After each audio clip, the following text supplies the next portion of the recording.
Good morning and welcome to Moments with Melinda. It's nice to have you with me today. For my guest today, I have Leslie Fry. Hi, Leslie. How are you? I'm fine, Melinda. How are you? I'm fine. I'm so glad that you agreed to join me and talk about your life and your career. But let me start by telling my viewers just who you are.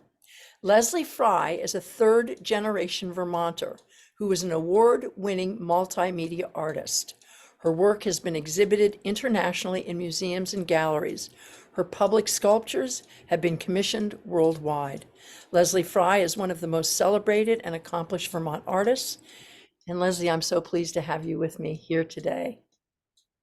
Thank you. I'm honored to be on your show, and I've looked at some of your other interviews, and this is great. Looking Well, forward to it. well, you have a lot to share with my viewers. And I also want to share with folks that you and I are also good friends. We also go back in time and we're good friends. Um, so Leslie, let's start at the beginning. Can you talk a little bit about your growing up in Vermont? Because you are a third generation Vermonter. Talk to us a little bit about that. Okay.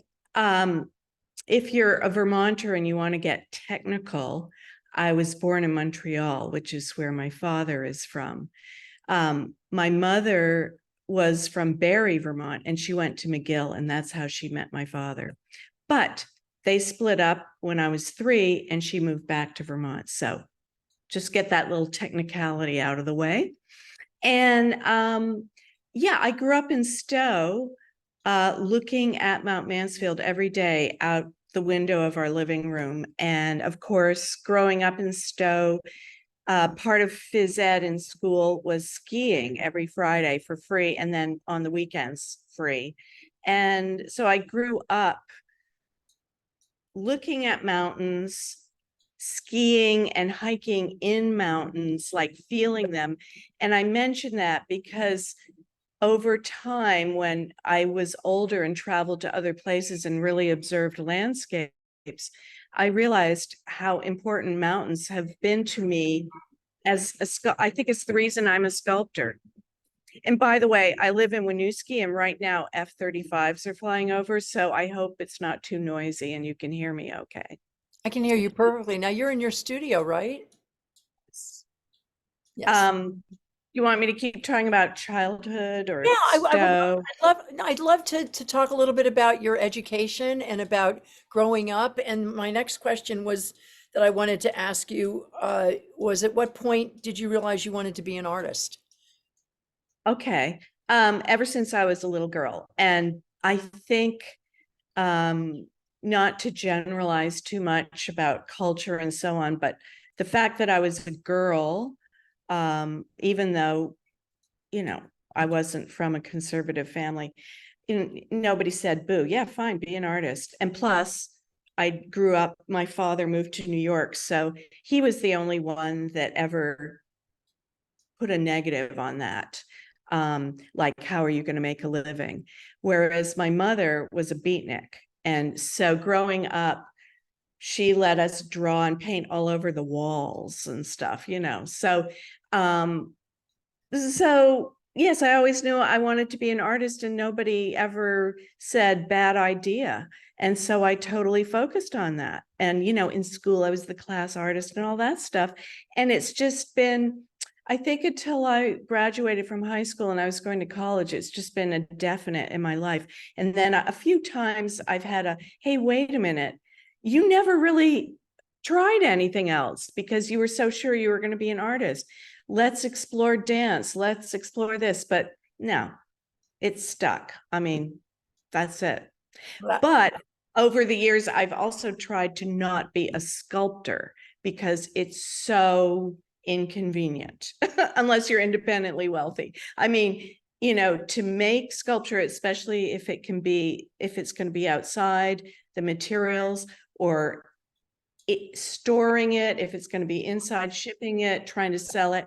And so I've tried being a painter many times, but again, you know, nature calls, or however you want to put it, sculpture. And then I sort of relate that to the Vermont landscape and mountains. Mountains are big sculptures made by Yeah. By the glaciers. Well, you, But yeah, but maybe something more spiritual well, too. maybe so. That's very true, my friend. So yeah, we are a multimedia artist. So Leslie, who had the greatest impact on your life and the choices that you've made? Oh, wow. That could be many, but I will, as soon as you said that, what sprang to my mind. Oh no, I'll mention two teachers. I was fortunate enough to go to the Putney School for 2 years. And there was, it was the Putney School. It was great. They had a painting teacher and a sculpture teacher. And the sculpture teacher was Robin Campbell, and she was just really cool. And, you just see her outside in all kinds of weather. She was a carver, carving huge wooden sculptures. And she was assigned to be my advisor. And the first day I met her, I met her in the sculpture studio, and she was just, she's not touchy-feely, warm or anything. She's just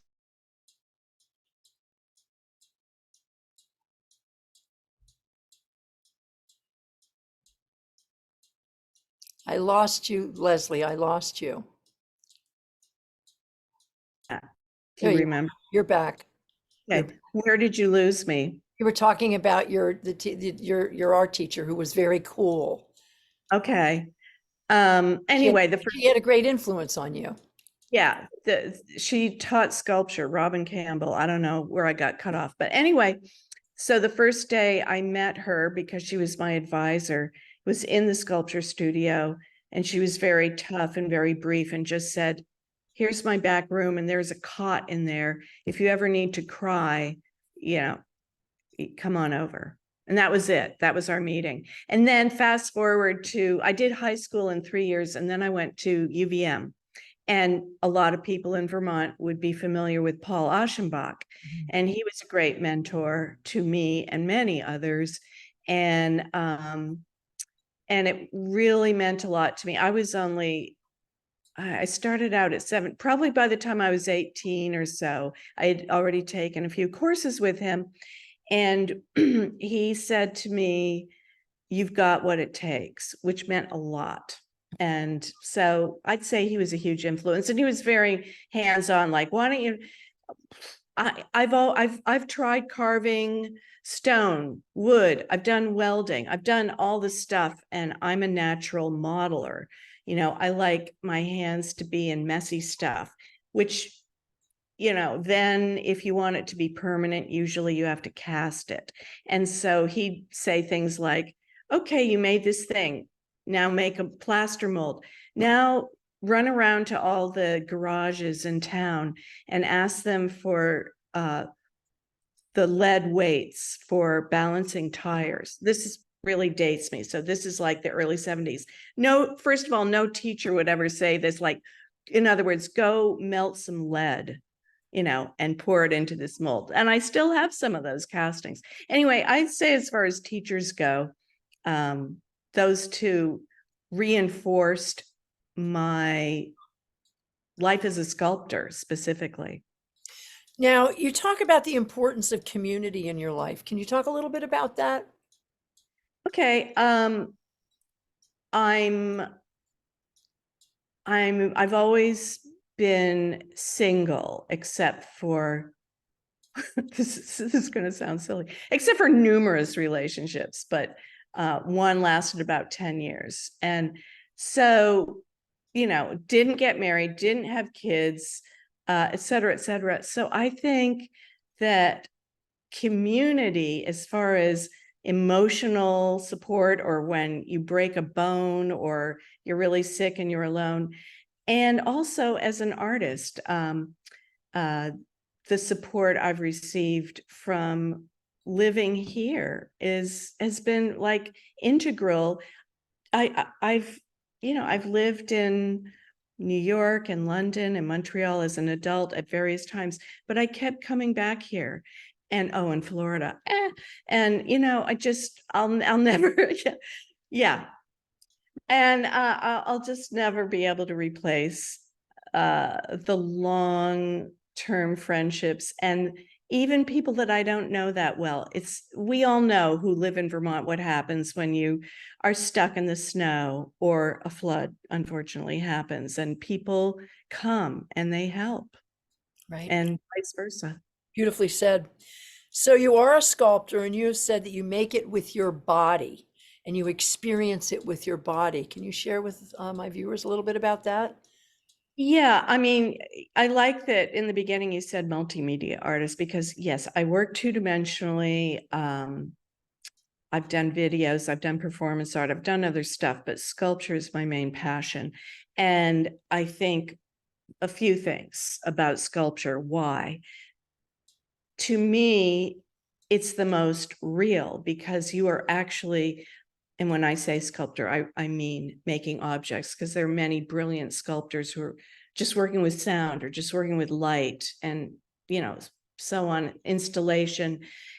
But to me, a physical object is making some kind of reality, whereas, and this isn't a put down of painting, but a painting asks you to enter into this other world within this rectangle or whatever shape it is.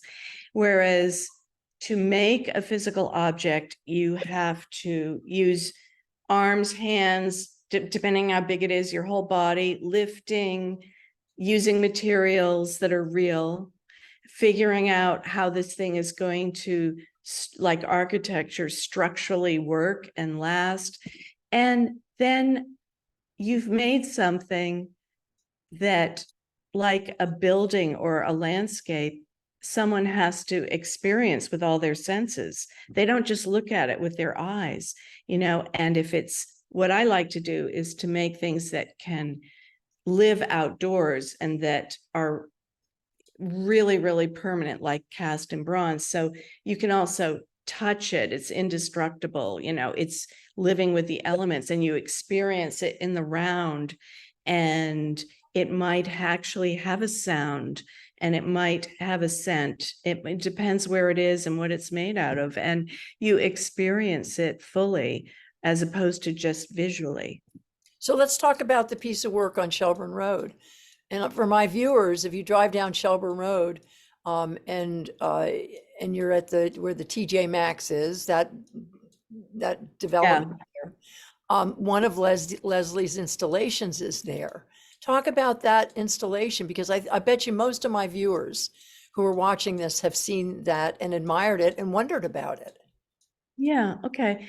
Um, I created that. That was finished in 1999, and it's a public art project. And I collaborated with a great architect right in Shelburne, Stephen Schenker.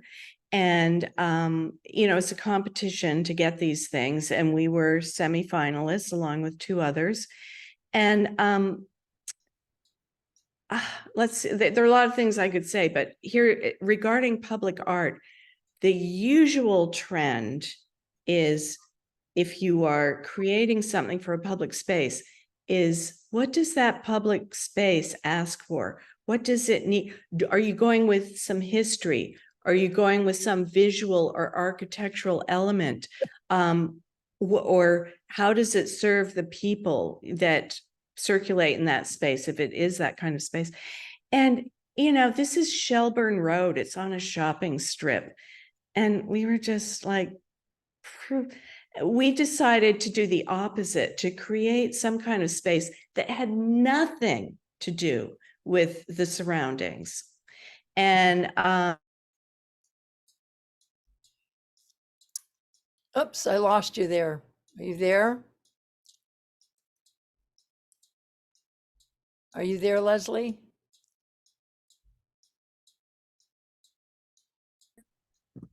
shoot, There you are. You're back. um, you know, I have full bars, so I'm not sure. I do too. I don't know what's going on. Okay, Um, but I wonder if something happens if I move too much, and I should keep my no, hands, you know. nothing, that shouldn't have anything to do with it. It has to do with the heavens above or whatever, but don't you worry about that. You're back. Okay. So, thank you for sharing that. And for my viewers, I've experienced, I know probably most of my viewers have, and, let's move on to what are some of your, oh, by the way, to my viewers, I would love you to go to www.lesliefry, LESLIEFRY.com, and visit Leslie's website. You'll learn so much about Leslie and see her work, and it's a beautiful website. So I encourage you all to go visit her website. So, Leslie, what are some of your most memorable projects? I mean, you have a piece behind you. And also you merge the female form a lot with birds. Can you talk a little bit about that? Yeah, I will. And I want to add on just a little bit when you asked me about the park on Shelburne Road. So we made a circular space with a sitting wall so people could be there. But the sculptures I made were what people call them gargoyles, but they're sphinxes. And just getting back to what you said, they're female figures that are part, well, there's sphinxes, but they have wings and they also have paws. And the tall ones on the columns have tails that you don't see anymore because of all the vines. So they're, my theme is transformation. And so, like you say, right behind me, there's and sphinxes are guardians. So the idea is that they're guarding the people in the space on Shelburne Road. Okay. And there's a bus stop there. So there's a reason. Behind me is a more recent sculpture called Arise, and it's a bird woman in a positive form because some people think of harpies. And What is you know, harpies? oh, it's in mythology. They sort of menace and scare off people, bird women, but we don't know. That's not the idea. Is this is a woman who can fly, okay? And so she's looking up. She's got boots on because she's from Vermont and she's also down to earth.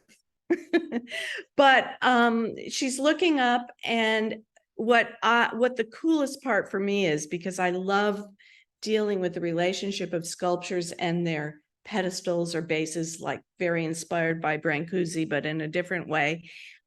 She's on this column, and there are all these women, bird women, who are flying, and they're like crazy, sort of, really flying, and they have on all different kinds of shoes, like high heels or espadrilles, or more boots, knee-high boots, stuff like that. So they're kind of like her subconscious or inspiration flying around, and she's looking up, hopefully about to fly off. And so that's, to me, it's a very positive sculpture. Beautiful. And I made her in bronze so she can live outside. And P.S., she's for sale. Wow. All right. So lesliefry.com, visit Leslie's website. So now your work has received international acclaim. And it's an incredible list of accomplishments and awards. Leslie, how difficult was it to take your art and turn it into a business? Or not? Yeah, I don't even know if you call it a business. It's just like how to survive as an artist. Yes. I mean, like most, again, unless you've got money, like most artists, I've done a million jobs to support myself while trying to be an artist. And teaching has been the most common route. But at various times, I do adjunct teaching, but I try to get commissions and so on. And then, like many artists, I went for a tenure track position, which was in Florida, and it was the worst job experience I've ever had. And so I left there and thought, now what? But I learned a lot being in Florida. And one thing is, they have lots of money for public art commissions. So I thought, I'm really going to focus on public art. And so that got me into more of a head of, you seek out opportunities, you have to create proposals and drawings and models and learn how to write better, which is still a struggle for me. And get commissions, and then I still do that, but I have an online shop, which is on my website, for smaller sculptures and two-dimensional works of art. It's just, there was no decision to become a business. It's just how to survive, how to pay the bills, And you've done and do whatever, apply for grants. This past year I got a creation grant from the Vermont Arts Council. And yeah, it's just how do you survive if you don't have a regular, like for instance, tenured position as a professor or some other like stable but job that doesn't totally drain you. And wait, I want to add one more thing, because younger artists go, oh my God, how do you do it? Blah, blah, blah. And I say, listen, I hate to tell you this, but now that I'm old, which also means I've lost some physical strength, things got a little easier, because the second I turned 62, Social Security, then at 65, Medicare. So I get money per month plus the whole health insurance thing. I'm just getting down to details and brass tacks, because it is damn hard to survive as an artist. And so things got a little easier simply because I got older. Wow, good for you. Thank you for sharing that. Um, so I just want to say that you have been reviewed by some of the most important art influencers in the country. And again, my viewers can see those accolades at lesliefry.com. Your art has been focused on feminist thinking, fairy tales, dreamlike, quirky nature, human consciousness in the natural world. So let's move to your garden, because you have sculptures in your garden. And my understanding is that your mother and your grandmother were really influencers on your love of gardening and flowers. Um, yeah, I think I must have said something about that somewhere. I don't know if they were, no, it's sort of the opposite. Even though I grew up in Vermont and, shoveled cow shit and stuff like that, I'd look at my grandmother and my mother like bent over, clawing at the earth, and I'd go, why are they bothering? I didn't love, no, I love flowers. And when I was a little girl, and this is like totally, I think, a definition of who I am, I do things rather intensely. I picked a pansy and I was just going, this is so beautiful. And I sniffed it really hard and it went up my nose, and I had to go to the doctor and have it taken out, because I do things intensely and I love flowers. But that's like going overboard. I don't know why I'm telling that in an Well, interview. because you're so honest and open Some with me. comic relief. But Well, anyway, a couple of Tauruses, what can I say? yeah. So Ken Picard highlighted you in his article Body Works in 7 days, and he said, quote, human-like sculptures that have one foot in the botanical world and another in ancient architecture. And then he goes on to describe your garden. Okay. Oh, okay. So I don't know. We're probably running out of time. So my life as an artist and a person totally changed when I became a homeowner. Then, so I've lived in the same place in Winooski now for 33 years. I bought it in 1990. In love with the place, but it was a duplex because I couldn't afford a mortgage by myself. There was a garage that was going to be my studio, and extra bonus, a barn. And I wanted a big yard, and it was very plain. And I thought, well, I'm just going to make it into this magical environment. Can you hear me? I can hear you. You're still there. Okay. Yep. And so the first thing I did is I planted a hedge around this big lot to start making it into a more private green room.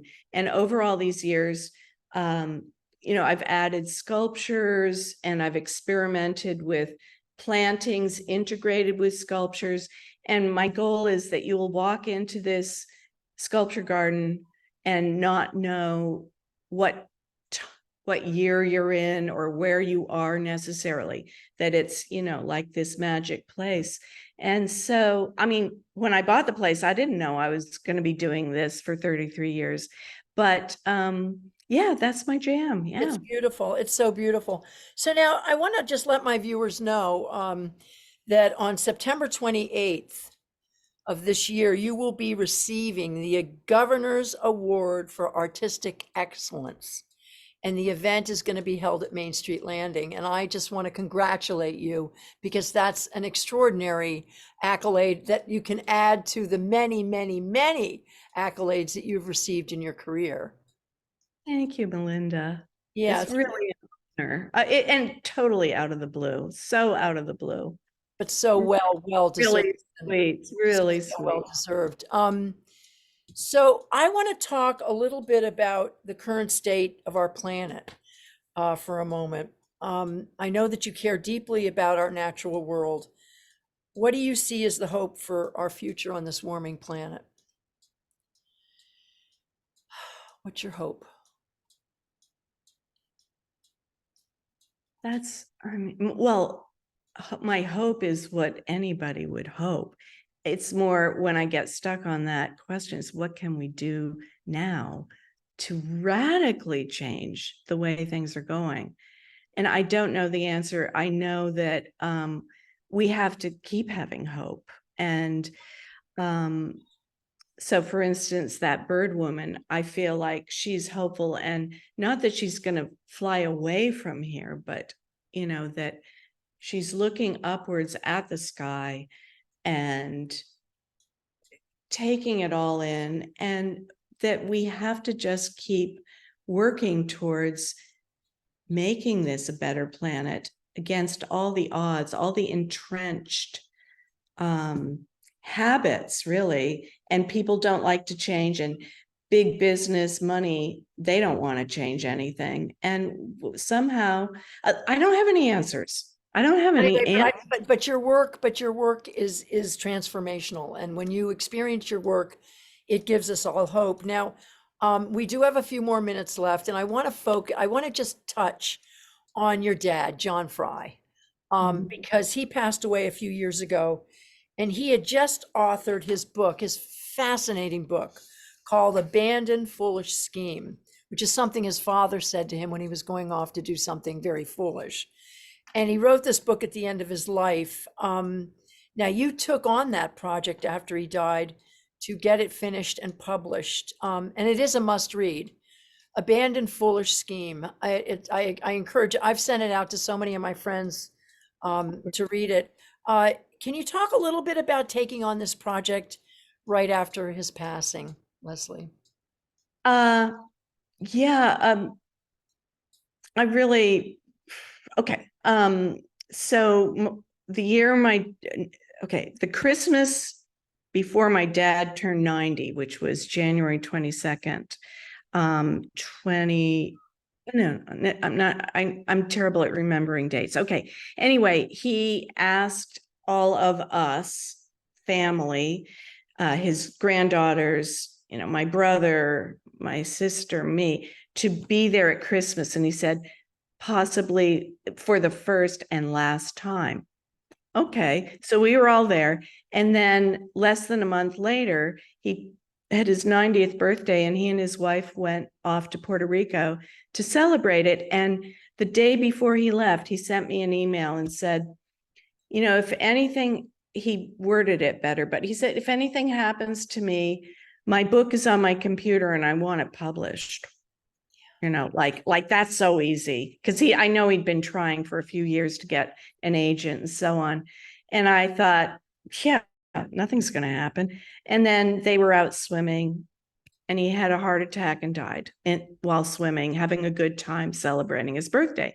And so naturally, with that kind of a message, and as a way to mourn and, just, of course. So I got the manuscript and worked with Tina Christensen, a great book designer, and had it edited. And the book is about dying too. I mean, that's what the theme is. It's incredible. But it's also about all the adventures and risks he took. And even though as a parent, he was the parent who would say to me, why do you have to be an artist? You never make any money, get a real job, blah, blah, blah.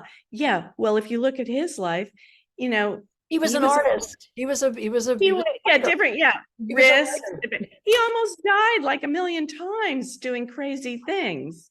So, yeah, anyway, it was a tribute to him, but it was his creation just to get it out there. So not to promote Amazon, but if anybody's interested, you can get it there. Well, and I bet if they called Phoenix Books, our local bookstore, they could Yeah, get it for you as well. Now, Leslie, absolutely. we have run out of time, so I just want to thank you today for your time to share with my viewers your life, your career, your wisdom. And I love you and I respect you so much. And I'm look forward to your event on the 28th, September 28th at Main Street Landing to celebrate you and your lifelong work.